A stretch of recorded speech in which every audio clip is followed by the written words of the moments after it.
नमस्ते दोस्तों, एस्ट्रोभूषण चैनल में आपका स्वागत है। और हम बात करने वाले हैं, एक नई सीरीज चालू कर रहे हैं राहु का जो ट्रांजिट होने वाला है। राहु केतु हमेशा उल्टी डायरेक्शन में चलते हैं। राहु जो है वो मेष से मीन में ट्रांजिट करने वाले हैं 30 अक्टूबर 2023 को। बहुत लोग बेसब्री से इंतज़ार कर रहे थे ये सीरीज़ का, क्योंकि अभी जो गुरु राहु चांडाल योग चल रहा है इसमें सब लोग बहुत परेशान हो चुके हैं और इसके इफ़ेक्ट अभी भी बहुत तेज़ है, अभी भी वो पिक पे है। गुरु 4 सितंबर को वक्री हो रहे हैं, तो गुरु और राहु के बीच में जो दूरियां आ रही थी अगेन कुछ दिन के लिए वो दोनों करीब आएंगे और गुरु राहु चांडाल योग वापस से एक बार सक्रिय हो सकता है, तेज़ हो सकता है।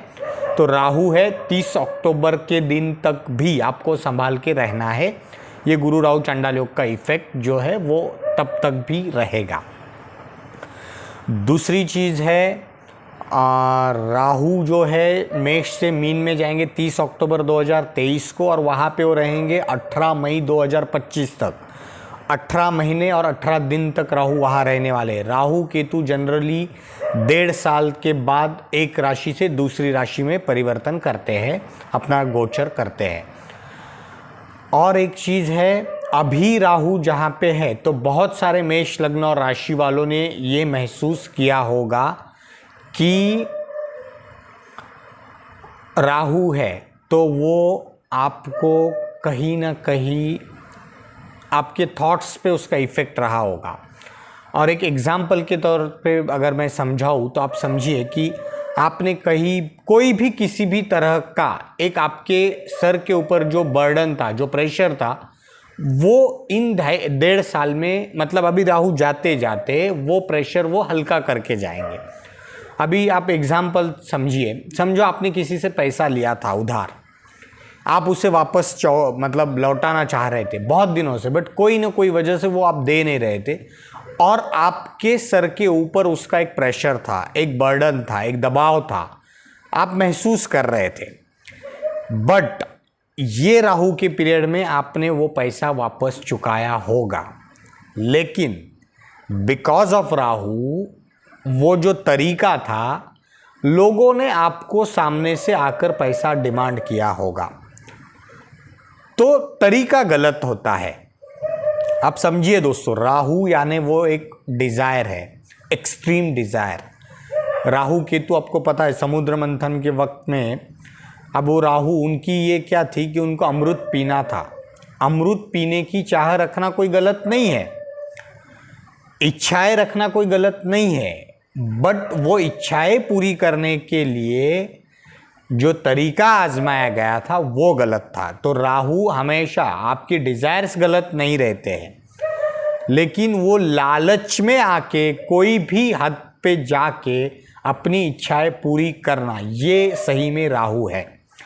तो ये 1.5 साल में बाय हुक और क्रुक राहु ने आपसे वो काम करवा लिए होंगे और अब वो राहु जब जाएंगे तो आपका जो माइंड के ऊपर का जो प्रेशर था, वो मस्तिष्क था, वो थॉट्स थे, वो विचार थे, आपको रिलीफ मिलने वाला है। अच्छा, और एक चीज़, राहु अभी आपके 12th हाउस में जा रहे हैं। वो अभी लग्न में थे, मेष लग्न और राशि के लिए राहु केतु हमेशा देखना वो उल्टी डायरेक्शन में चलते, तो मेष के लिए वो 12वें भाव में जा रहे हैं। अगर आपको आपकी राशि नहीं पता है, लग्न नहीं पता है, गोचर भाव, ये मेरा एक वीडियो है कुंडली कैसे देखे, मैंने वहाँ पे ड्रॉ करके समझाया हुआ है, आप उसे एक बार देख लीजिए और फिर इस वीडियो को देखिए तो आप क्रिस्टल क्लियर तरीके से समझ पाओगे। अच्छा, और एक चीज़ आज मैं यहाँ पे अनाउंस कर रहा हूँ। बहुत लोग कमेंट्स में पूछते हैं कि मेरे लिए कैसा रहेगा, लव मैरिज के लिए कैसा रहेगा, लव लाइफ के लिए कैसा रहेगा। तो जो भी लोग आपके लाइफ के लिए जो भी एक इम्पॉर्टेंट क्वेश्चन आपको जो लगता है वो आप कमेंट में लिखिए, आपकी नाम लिखिए, आपकी date of birth, place of birth और टाइम ऑफ बर्थ आप कमेंट में लिखिए नाम के साथ, और आपका कोई भी एक सवाल जो आपके लिए सबसे महत्वपूर्ण है वो कमेंट में ब्रीफ में लिखिए। और एक ही लिखिए, एक से ज़्यादा आप लिखोगे तो वो लोगों की कुंडलियाँ मैं कंसिडर नहीं करूँगा, एक ही लिखिए। तो अगले वीडियोस में मैं उसका एक सेपरेट वीडियो बनाऊंगा आपके नाम के साथ, आपका क्या सवाल था और उसका क्या सॉल्यूशन है, क्या रेमेडी है और क्या पॉसिबिलिटीज़ बन रही है, वो मैं आपको बताऊंगा। और एक चीज़ याद रखना, सिर्फ इसी वीडियो में आप कमेंट्स दीजिए। अदर वीडियोस में आपके अगर आप वो date of birth, place of birth और वो डिटेल बताओगे तो उनको मैं कंसीडर नहीं करूँगा। इस वीडियो में आप डालिए, जितने first come first serve basis पे मैं उनको लूँगा।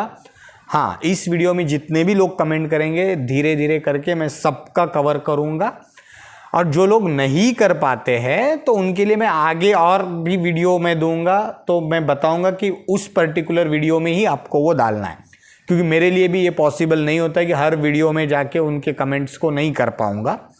तो एक एक की वीडियो लेते हैं और एक एक के हिसाब से हम आगे जाते हैं। तो आप शुरू करते हैं आज का वीडियो।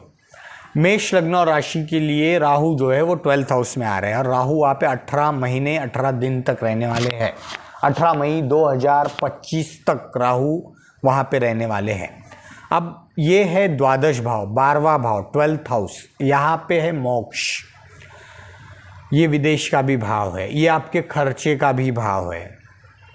तो सबसे पहले समझते हैं मोक्ष।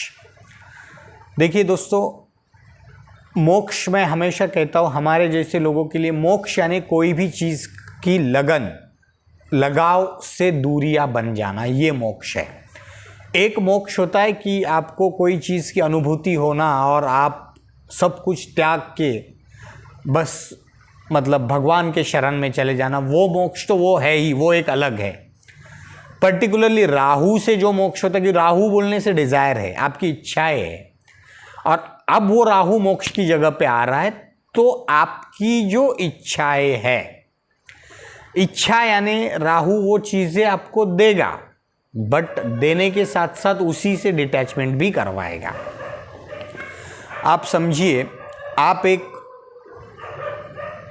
अच्छे घर में अभी भी रह रहे हैं, बट आप उससे भी एक आलीशान बंगलों की ख्वाहिश रखते हैं। आपकी डिज़ायर है, बहुत स्ट्रांग एक्सट्रीम डिज़ायर है आपकी। आप बहुत दिनों से उसके पीछे लगे हो, बहुत मेहनत कर रहे हो, आपने पैसा जमा किया और फाइनली वो डील आपने कर दी। बट 1-2 महीना उसमें रहने के बाद आपको ये रियलाइज़ होगा कि क्या ये इसी के लिए मैं ये कर रहा था, क्या इसी के लिए मैं इतना पेन लिया, मेरी इतनी ज़िंदगी, मेरे ज़िंदगी के इतने पल मैंने इसी के लिए सेक्रीफाइस किए। वो एहसास राहु आपको यहाँ पे दिलाएगा। तो वो एक्चुअल मोक्ष, वो आपको उस मोक्ष की आपको अनुभूति यहाँ पे राहु करवाएगा। अब दूसरी चीज़, ये खर्चे का भी भाव है, तो खर्चा तो आपका राहु करवा ही रहा है। आपने आलीशान बंगलों में जाने के लिए एक्स्ट्रा जो भी एक्सपेंसेस किए हैं, या आपने है उसी घर में एक लग्जरी कंफर्ट पाने के लिए जो भी खर्चा किया है, चाहे आपने घर का रिनोवेशन किया, चाहे आपने लग्जरी कार खरीदी, कोई भी सेंस में ये राहु आपसे खर्चा करवाएगा। तो एक साइड आपसे खर्चा भी करवाया, दूसरी साइड में वो आपको उसी चीज़ से डिटैचमेंट भी दे रहा है। तो ये एक्चुअल खर्चा और मोक्ष है 12th हाउस से, जो राहु आपको देने के लिए जा रहा है। यहाँ पे विदेश का भी भाव है। अब बहुत लोग ऐसा भी हो सकता है कि विदेश जाने के लिए खर्चा कर सकते हैं, क्योंकि खर्चे का भी ये भाव है। और विदेश में जाने के बाद आपकी ये मनीषा रही है कि आप 3 साल 5 साल से ट्राई कर रहे हो, बट इस टाइमिंग में राहु आपको वहाँ लेके जाएगा। अब डिपेंड करेगा कि परमानेंट कुंडली के प्लैनेट्स कैसे हैं और वहाँ जाने के बाद की परिस्थितियाँ कैसी रहेगी, आपको वहाँ पे आपका दिल लगेगा नहीं लगेगा, आप जिस चीज़ के लिए वहाँ जा रहे हैं वो चीज़ आपको मिलेगी नहीं। परमानेंट कुंडली के प्लैनेट्स पे बहुत हद तक ये चीज़ें निर्भर करेगी। लेकिन बहुत सारे मेष लग्न और राशि वाले राहु के इस ट्रांजिट में, ये 18 महीने के ट्रांजिट में विदेश जा सकते हैं, विदेश जाएंगे, डेफिनेटली जाएंगे। बस आपका जो मार्ग है, आपका जो तरीका है उसे पाने का, वो आप सही रखिए, क्योंकि राहु है, राहु शनि केतु ये सब जो ग्रह हैं, अगर आपका तरीका सही है तो आपको बढ़ा देते हैं, बड़ा कुछ देते हैं और आलीशान कुछ देते हैं, रॉयल देते हैं। आपने जो एक्सपेक्ट किया होगा उससे 4 गुना ज़्यादा ही देते हैं। सिर्फ आपका तरीका सही होना चाहिए। अगर आपका तरीका गलत निकला तो उतना ही वो आपको डिमोशन भी करवाते हैं। तो डॉक्यूमेंट में क्लैरिटी रखिए, आप किस चीज़ के लिए जाना चाहते हैं वो सोच आपकी अच्छी रखिए, सही रखिए। सही मायने में आप मेहनत करके वो जो भी करना चाहते हैं वो सब रखिए, तो राहु आपको जो है वो 2 गुना करके देगा हर एक चीज़। अब राहु की क्या है कि राहु की दृष्टियाँ है। राहु अपनी जहाँ बैठते हैं वहाँ से पंचम, सप्तम और नवम 3 दृष्टियाँ है। तो 5th दृष्टि जो है वो राहु की हो रही है आपके कुंडली के 4th हाउस पे। अगेन यहाँ पे भूमि, माता, वाहन, भूमि यानी आपकी नेटिव प्लेस, वो नेटिव प्लेस से राहु आपको कहीं और लेके जाना चाह रहा है। आप समझिए, गुरु जो है, राहु जो है गुरु को छोड़ रहा है, लेकिन 12वां घर वो गुरु का घर है। राहु गुरु को छोड़ रहा है लेकिन उसके घर को पकड़ रहा है। और इधर जो दृष्टि है वो आपके नेटिव प्लेस से राहु आपको दूसरी जगह लेके जाना चाह रहा है। आप इस चीज़ को समझिए, राहु आपको आपके नेटिव प्लेस से दूर लेके जाना चाहता है। ओनली आपकी सोच सही रखिए, आप सब चीज़ों को कैलकुलेट करके जाइए, तो ये राहु आपको बेटर रिजल्ट देगा। यहाँ पे माता के साथ, माता की हेल्थ में कोई इश्यू आ सकते हैं, डरना नहीं है। आपको माता की हेल्थ में कोई भी चीज़ है प्रॉपर क्योर लेना है, डॉक्टर की सलाह लेनी है। 2-3 डॉक्टर की आप सलाह लीजिए, ओपिनियन लीजिए, देन आगे बढ़िए और उसमें डेफिनेटली रिजोल्यूशन ये राहु देगा। उस तरह से राहु की ये दृष्टि आपके लिए अच्छी है, कोई वहाँ पे प्रॉब्लम नहीं है। ओनली आपको चीज़ों को इग्नोर नहीं करना है। यहाँ पे और एक चीज़ है, आपकी आत्मा, आपका मन। एक साइड है आपका मोक्ष और इधर है आपका मन, तो दोनों भी चीज़ें देखिए कॉम्बिनेशन में आ रही है। आपका मन, आप जिस चीज़ के साथ आपने लालच में नहीं आना है, कोई भी चीज़ लालच में आके आपको नहीं करना है। ये भूमि, वाहन, इसका भी ये है, और यहाँ पे आपकी आत्मा है और एक साइड में मोक्ष है। तो लालच में नहीं आना है। एक जगह राहु जा रहा है वो खर्चे का भाव है, और इधर में क्या है, उसकी दृष्टि है। तो लालच यानी क्या है, आपको ऐसी बहुत सारे डील्स आपके सामने ऐसे रखे जाएंगे, ऐसे आएंगे कि जैसे कि एक प्रॉपर्टी है, आप चाहते हो इस प्रॉपर्टी की वैल्यू रहनी चाहिए 10 लाख रुपीज़, सामने वाला आपको बोलेगा कि 5 लाख में ले लो, और यही आपके लिए लालच में लाने की ये है। वो आदमी जो फंसा हुआ है वो फंसा हुआ तो निकल जाएगा, आप फंस जाओगे। तो जहाँ भी आपको थोड़ा सा इलॉजिकल लग रहा है वहाँ पे आप रुक जाइए। ये सबसे बड़ी रेमेडी है। आपको ऐसी बहुत सारी घटनाएं इस टाइमिंग में होगी। अगर आप चाहते हो एक गाड़ी खरीदना है, आप गाड़ी की कंडीशन देख के आप डिसाइड करते हो कि ये गाड़ी 20 लाख की होनी चाहिए, लेकिन सामने वाला आपके लिए 10 लाख में देने के लिए तैयार हो जाएगा, तो डेफिनेटली वहाँ पे कोई ना कोई ग्लिच है, कोई ना कोई प्रॉब्लम है, और ये आपको रियलाइज़ होगा, थोड़ी देर बाद रियलाइज़ होगा। तो ये सब चीज़ें आपके साथ हो सकती है। जहाँ भी आपको कोई चीज़ इलॉजिकल लगती है, आपका इंट्यूशन सुनिए, आपको कोई चीज़ लगती है कि ये गलत है, उसमें मत उलझिए, लालच में मत आइए। और एक दृष्टि है 6th हाउस पे, जो 7th दृष्टि है वो आपकी कुंडली का 6th हाउस है। यहाँ पे आपका जॉब है।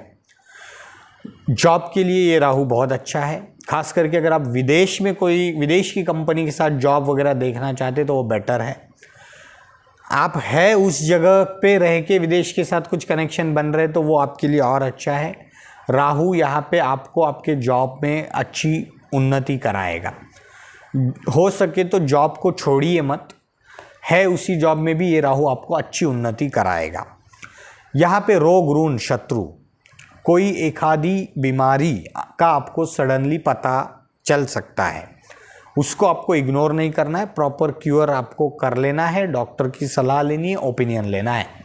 वो आपके लिए आने वाले 18 महीनों में राहु आपके लिए करना चाहता है। राहु आपको वो रियलाइज़ करना चाहता है कि ये क्या हो रहा है, इसका इलाज कराइए, और आपको लॉन्ग टर्म के लिए वो बेनिफिशियल रहने वाला है। शत्रु यानी निगेटिविटी जो है, आपके जो शत्रु है वो डायरेक्टली सामने आके आपसे बात करेंगे। आपने किसी से पैसा लिया है, वो आदमी आप सोच भी नहीं सकते, बट वो इस तरह से आपसे अब वो डिमांड करेगा कि आपको वो चीज़ें हर्ट करेगी। तो हो सके कोई भी आपके ऊपर जो बर्डन है, राहु और 2 महीना बैलेंस है, उससे पहले आप ये चीज़ कर दो तो वो आपको रिलीफ रहेगी जब राहु का ट्रांजिट होगा। तो उस तरह से भी राहु का जो दृष्टि है वो एक तरह से शत्रु आपके ऊपर थोड़े हावी हो सकते हैं, उस तरह से उसे आप लीजिए।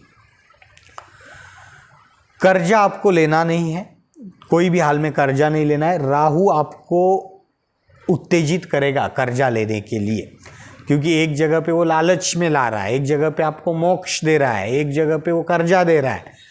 तो कर्जे से आपको बचना है, ये ही रिमेडी है, अलग और कोई रिमेडीज़ नहीं होते हैं। ये प्रैक्टिकल रिमेडीज़ है मैं जो आपको बता रहा हूँ। कर्जा आपको लेना नहीं है, लालच में आपको आना नहीं है, जॉब आपको छोड़ना नहीं है। देन ये सब चीज़ें आपके लिए यही राहु 18 महीने में बहुत बेटर तरीके से करेगा, आपको ग्रोथ दिलाएगा। और एक चीज़ है, राहु की जो नवम दृष्टि है वो आपकी कुंडली के 8th हाउस पे है। यहाँ पे है ऑकल्ट साइंस, गूढ़ विद्या है, गुप्त रोग, गुप्त धन, पैतृक संपत्ति। गुप्त विद्याओं में आप बिल्कुल उलझिए मत, क्योंकि राहु है, ये आपको मंत्र तंत्र वाले, मतलब जो लोग इस फील्ड के ज़्यादा जानकार नहीं है उन लोगों के साथ आपको उलझाएगा, उन चीज़ों में आप ज़्यादा उलझ सकते हैं। तो आप उन चीज़ों में मत उलझिए। जो बोलते हैं काला जादू, काली विद्याएं, जादू टोना, इन चीज़ों में ये राहु आपको उलझा के रख सकता है, आप इसमें बिल्कुल मत जाइए, यही रेमेडी है। पैतृक संपत्ति में कोई वाद विवाद अचानक से ये राहु खड़ा कर सकता है, नहीं है तो सडनली चालू हो जाएगा।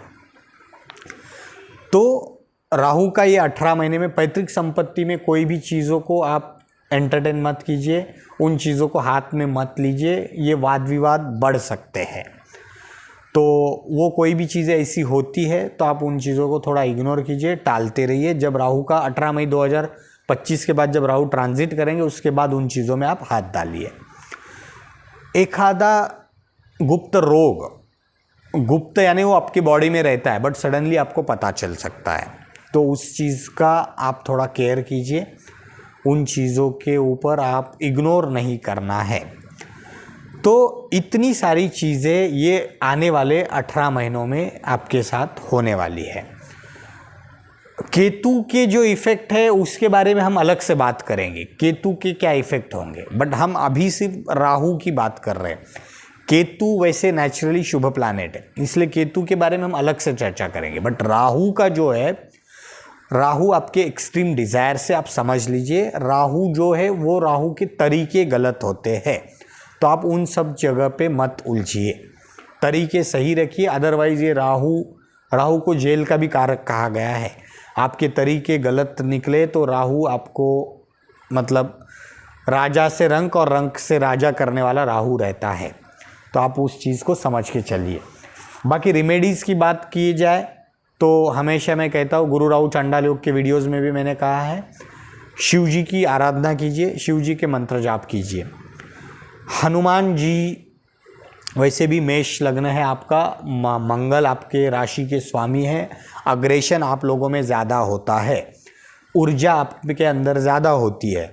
आप हनुमान जी की भी उपासना कीजिए, आराधना कीजिए, तो ये जो एनर्जी है वो सही जगह यूटिलाइज होगी, क्योंकि आपके अंदर ऊर्जा बहुत है और राहु की वजह से वो ऊर्जा गलत जगह पे ना जाए। तो आप शिव जी के साथ हनुमान जी की भी आराधना कीजिए और आपके समय का, आपकी एनर्जी का सदुपयोग कीजिए।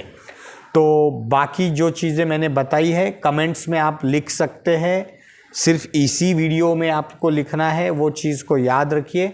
First come first serve basis पे मैं आने वाले इसमें फिर 8-10-15 दिन के अंदर उसका एक वीडियो बनाऊंगा। और एक ही सवाल लिखना है, डिटेल पूरी रहनी चाहिए, नाम, आपका date of birth, place of birth और टाइम ऑफ बर्थ, और आपका क्वेश्चन जो है वो ब्रीफ में लिखिए। तो आज के लिए फ़िलहाल इतना ही। Thank you very much.